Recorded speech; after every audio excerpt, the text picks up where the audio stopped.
En todos los textos de derecho internacional se señala que la negociación es uno de los aspectos fundamentales para quien quiera ser diplomático para cualquier Estado.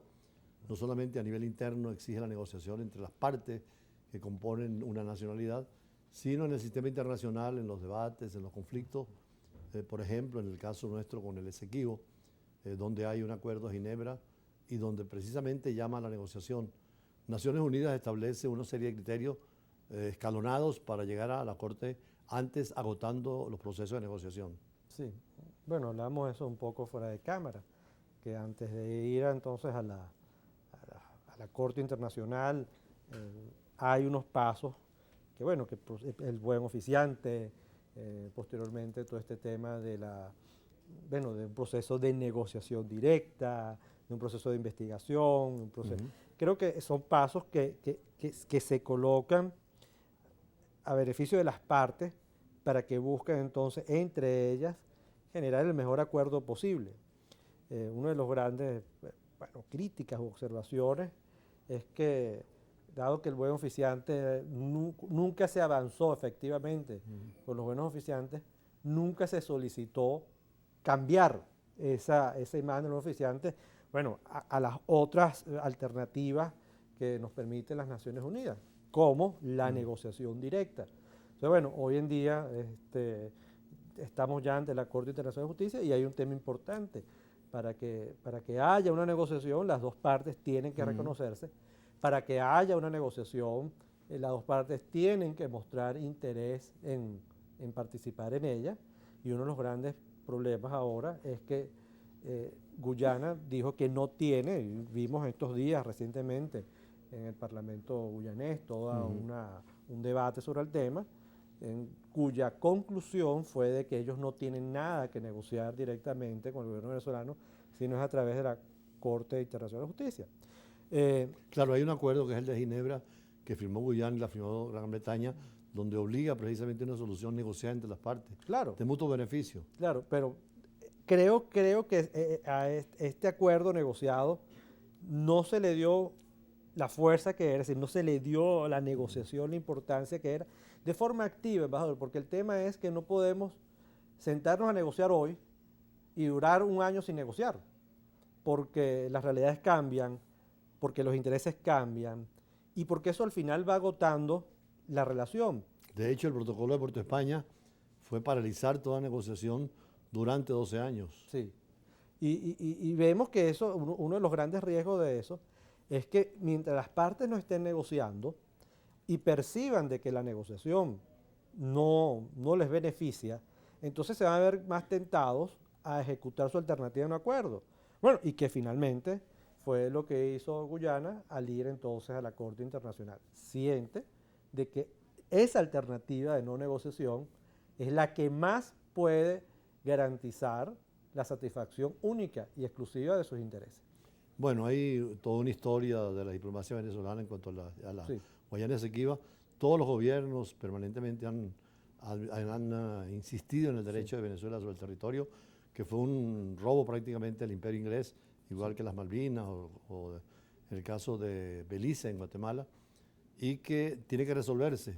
Ya el Estado colonial dejó que fuese Guyana quien siga las conversaciones, pero nosotros en Naciones Unidas logramos en el 62 hasta el 66 abrir el debate y que el mundo se enterara de la injusticia.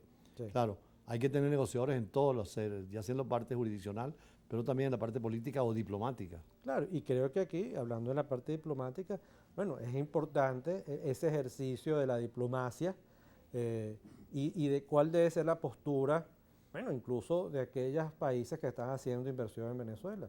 Eh, Y también los que están haciendo inversión en Guyana, claro, sobre todo que sacó a varias licitaciones en la parte petrolera, donde está en territorio en reclamación. está en territorio de reclamación, hay un tema importante allí, entonces creo que hace falta que esa diplomacia y hace falta una generación de acuerdos en la comunidad internacional para, como usted bien dijo, así como desde el 62, 63, 66 se hizo un gran esfuerzo para generar una matriz de opinión sobre este tema, bueno, se genere la matriz de opinión, bueno, que finalmente es la que es de que el Esequibo no es más que parte de nuestro territorio.